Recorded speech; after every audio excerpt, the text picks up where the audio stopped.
Espinosa era judío. ¿Ah? Simón y Sí. y Espinosa era Bueno, judío. no, uno era francés y otro era alemán. Tal vez de sangre judía. Ah, desde luego, sí, tienen que ser de sangre judía. Cuando uno ve los nombres, sí, probablemente sí. Ahora, por el otro lado están también la hipótesis de Whittle y la hipótesis de Astrup, que ya están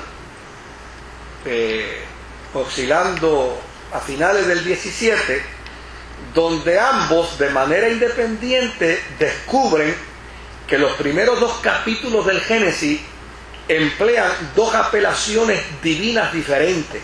Es decir, por un lado hay textos donde llaman a Dios Elohim, ¿verdad? Y hay textos donde llaman a Dios Yahvé. Y estos dos escritores, Whittle y Astrup, empiezan a postular y empiezan a decir, óyeme, si fuera un mismo escritor, ¿cómo llamaría a Dios? De una misma forma, de una misma manera. ¿Por qué tiene uno que llamarle Elohim y por qué el otro tiene que llamarle Yahvé? Porque uno utiliza el concepto babilónico que afirma que afirma un elemento pluralista en Dios, y el otro utiliza entonces en hebreo un nombre que está solamente dado en consonantes sin vocal.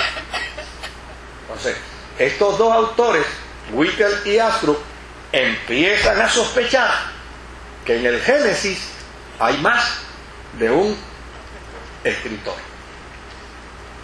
Y desde luego, como resultado de eso, se crea la hipótesis documental de el escritor yavista y del escritor eloísta, ¿verdad?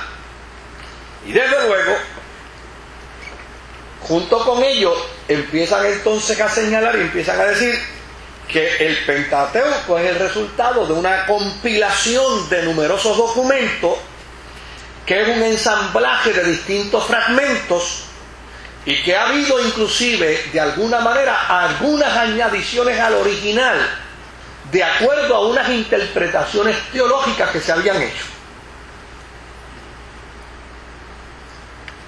Y de ahí para adelante se dispararon una cantidad de teólogos como Reus, como Graf, como Quenen, como Wellhausen, que empiezan a desarrollar la teoría de los documentos. Es decir, en el Pentateuco hay más de un autor.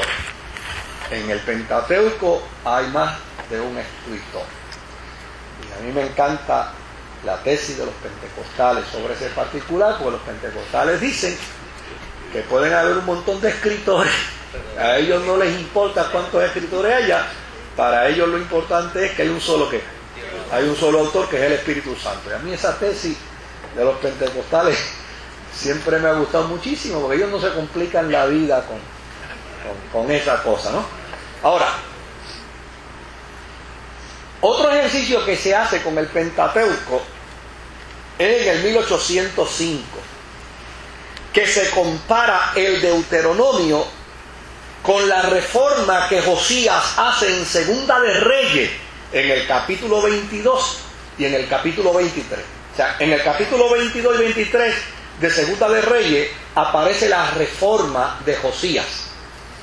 Y la reforma de Josías no es otra cosa que una reinterpretación de la Torá. Cuando se hace eso, cuando estos teólogos en 1805 vienen y toman Segunda de Reyes 22 y 23 y empiezan a compararla con el Deuteronomio, mire qué cosa descubren: que la centralización del culto instaurada por Josías en el año 622 antes de Cristo encuentra una correlación directa con el capítulo 12 de Deuteronomio. ¿Y a qué conclusión llegan ellos entonces? Que las leyes y los relatos que no existen dentro del Deuteronomio capítulo 12, en esta reforma de Josías, se instauraron, se pusieron.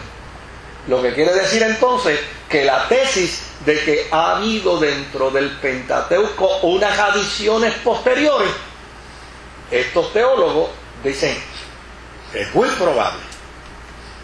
Porque obviamente si usted compara Deuteronomio 12 con Segunda de Reyes 22 y 23, usted dice, mira, aquí están los planteamientos de Deuteronomio 12, aquí están los planteamientos. Oye, pero cuando se acaban los planteamientos de Deuteronomio 12, hay otra serie de planteamientos. Entonces, él dice, pues, ¿a qué conclusión podemos llegar? Pues que Josías, además de hablar de los planteamientos de Deuteronomio 12, también puso algunos de ellos. Hizo sus propios comentarios, hizo sus propias adiciones teológicas. Así es que poco a poco, los exégetas empezaron a distinguir que además de las fuentes antiguas de los yavistas y de los eloístas, entonces hubo uno que se llamó también el deuteronomista. Es decir, hubo otro escritor más, que es el escritor de el Deuteronomio. Pero entonces, ¿qué sucede? Como no nos podemos olvidar de Esdras, y Esdras era ¿qué? Sacerdote, ¿verdad? Era el sacerdote de Israel. No, sacerdote. Entonces, cuando nos topamos con Esdras, una de las cosas que se plantea es que entonces los sacerdotes jugaron un papel fundamental ¿en qué? En la transcripción del documento. Y como resultado de la transcripción del documento narraron las historias que concernían al tiempo de el pueblo de Israel una vez salió del cautiverio babilónico. Por lo tanto, esas historias son ¿qué? Son una adición, porque eso no estaba al principio. O sea, Moisés no narró la historia de después del cautiverio.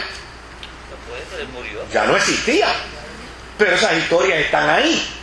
Entonces, si están ahí registradas, es porque tuvo que haber que otro autor, otro escritor que las introdujo.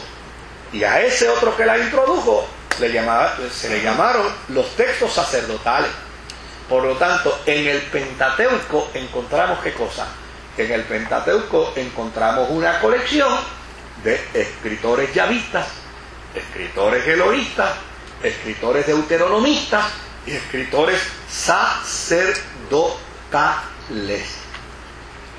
Y a los pentecostales eso no le dicen ni fu ni fa, porque ellos dicen, pueden haber 10 escritores más. Hay un solo autor, que es el Espíritu Santo. ¿Sabes? Por eso yo, cuando doy curso de Antiguo Testamento en algún colegio, digo, no se asusten si vamos a llegar al mismo puerto. Pero yo creo que es importante analizar que las distintas escuelas, ¿por qué yo tengo que...? Porque hay otra que es muy válida, que sea Moisés, que lo escribió todo. Sí señor, ya mismo vamos ahí, ya mismo llegamos ahí. Ahora bien,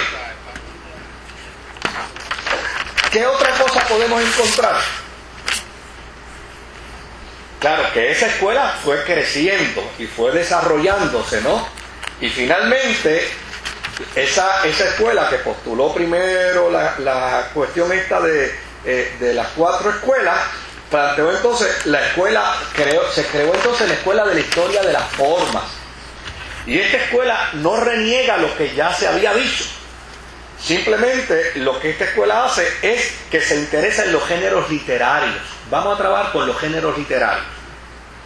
Y desde luego ellos postulan que para entender los géneros literarios hay que trabajar con el contexto histórico. Y desde luego, como esta escuela la postula un alemán llamado Gonkel, a finales del siglo XIX y a principios del siglo XX, pues desde luego él le llamó